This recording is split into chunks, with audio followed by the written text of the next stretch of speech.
Toujours sur le thème de l'inflation et de la monnaie, on va essayer de comprendre d'où vient la valeur de la monnaie. Pourquoi du papier sans valeur intrinsèque véhicule quand même de la valeur. On a vu que la création monétaire remonte au XVIIe siècle avec la pratique des orfèvres à Londres qui consistait à garder l'or des clients contre une petite somme. Les orfèvres accordaient un certificat sur lequel figurait la valeur de l'objet déposé.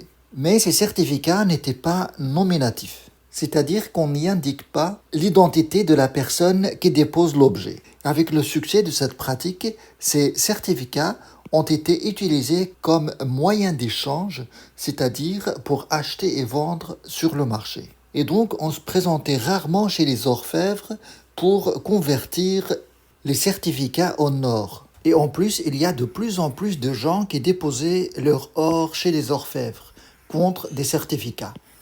Et puis les orfèvres se sont dit, pourquoi ne pas exploiter cet or qui reste dans le coffre en le prêtant à d'autres personnes, en accordant des crédits contre des reconnaissances de dettes. Et donc les orfèvres émettaient sous forme de crédit des certificats contre des reconnaissances de dettes. Avec le succès de cette pratique, les orfèvres commençaient à distribuer des crédits sans aucune crainte que toutes les personnes qui détenaient ces certificats se présentent ensemble pour récupérer la contrepartie en or. Une question se pose par rapport à cette pratique.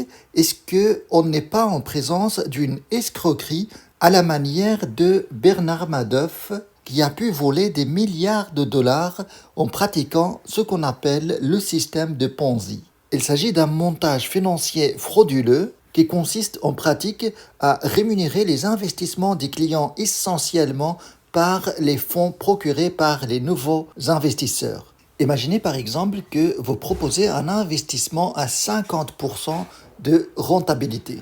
On va supposer par exemple que la première année, vous avez un client qui dépose 100 euros.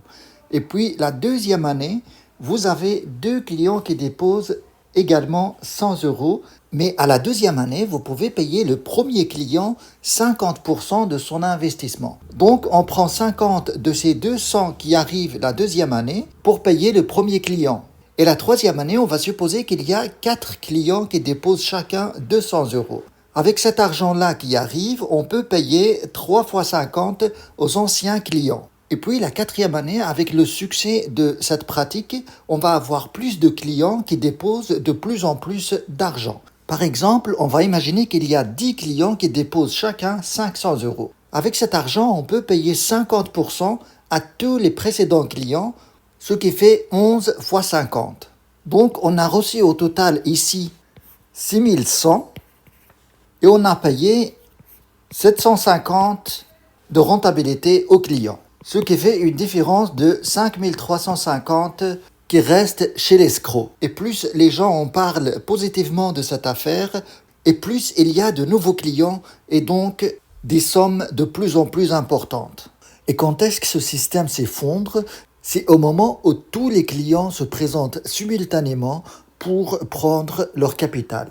Parce que ce qui est payé ici en guise de rentabilité, ce n'est pas une rentabilité, mais simplement des sommes retirées de l'argent des clients eux-mêmes, car il n'y a même pas d'investissement à la base.